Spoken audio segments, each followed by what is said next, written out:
প্রিয় ভাইরা, ফিরে আসুন, ফিরে আসুন। দুনিয়া তো ধোঁকা আর ধোঁকায়, সব সময় বলে থাকে দুনিয়া ধোঁকা আর ধোঁকা।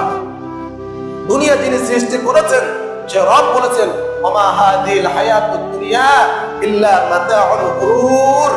এই দুনিয়া রং তামাশা ধোঁকা ছাড়া আর কিছুই নয়। যে রব দুনিয়া সৃষ্টি করেছেন সে রব বলেছেন দুনিয়া ধোঁকা। যে রব সন্তান দিয়েছেন, যে রব আত্মীয় স্বজন দিয়েছেন, যে রব অর্থ সম্পদ দিয়েছেন, সে রব বলেছেন নিশ্চয় ইন্নামা আমওয়ালুকুম ওয়া আওলাদুকুম ফিতনা। রব বলেছেন বান্দারে শোনো, নিশ্চয় তোমাদের সন্তানাদি, তোমাদের অর্থ সম্পদ, এই সবগুলো হলো পরীক্ষার বস্তু, কেবলমাত্র পরীক্ষার বস্তু। পরীক্ষার বস্তু বলতে কি বুঝি আমরা? পরীক্ষায় হয় পাস করে আর না হয় পরীক্ষায় ফেল করে। কথা বলেন ঠিক কিনা? রব্বুল আলামিন বললেন বান্দারে, সন্তান আদি হলো পরীক্ষার বস্তু, তোমাদের অর্থ সম্পদ হলো পরীক্ষার বস্তু। কিভাবে?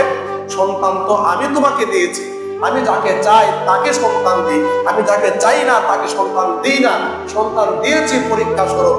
এই সন্তানকে যদি তুমি আমার পথে, দিনের পথে রব চিনাইতে পারো, দিনের পথে রাখতে পারো, দিনের পথে রেখে দুনিয়া থেকে বিদায় নিতে পারো, তাহলে এই সন্তান তোমার পরীক্ষার এমন ব্যক্তি হলো, এমন ব্যক্তি হলো যে সন্তানকে পেয়ে তুমি পরীক্ষায় পাশ করলে, উত্তীর্ণ লাভ করলে। বলেন সুবহানাল্লাহ। অর্থ সম্পদ তো আমি দিয়েছি। অর্থ সম্পদ কিভাবে পরীক্ষার বস্তু হয়? অর্থ সম্পদ আছে বটে, অনেক টাকার মালিক, কিন্তু হজ তাকদিরে মেলে না, হজ আমলে মেলে না। বুঝতে হবে যে পরীক্ষার বস্তু সে ফেল করেছে। অর্থ সম্পদ অনেক আছে, প্রত্যেক বছরে হিসাব করে যাকাত দেয় না। বুঝতে হবে অর্থ সম্পদ আছে বটে, কিন্তু পরীক্ষায় ফেল করেছে।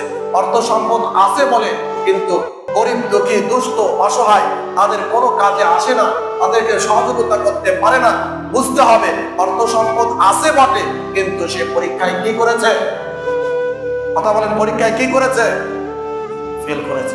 আর অর্থ সম্পদ দিয়ে যদি সে পরীক্ষায় পাশ করতে পারে, অর্থ সম্পদ আমার আছে কিন্তু আমার অধীনস্থ, আমার আত্মীয় স্বজন, আমার প্রতিবেশী এই অর্থ সম্পদ থেকে উপকৃত হয়, আমার অর্থ সম্পদ থেকে আমি যাকাত দিই, আমার অর্থ সম্পদ থেকে আমি হজ করি, আমার অর্থ সম্পদ থেকে বিভিন্ন উন্নয়নমূলক কাজে আমি কাজে লাগাই, তাহলে বুঝতে হবে অর্থ সম্পদ পাওয়ার পরেও এই ব্যক্তি অর্থ পেয়েও কি হয়েছে?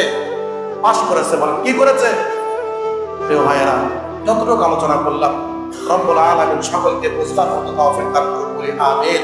ওয়া আখিরু দাওয়ানা আলহামদুলিল্লাহি রাব্বিল আলামিন।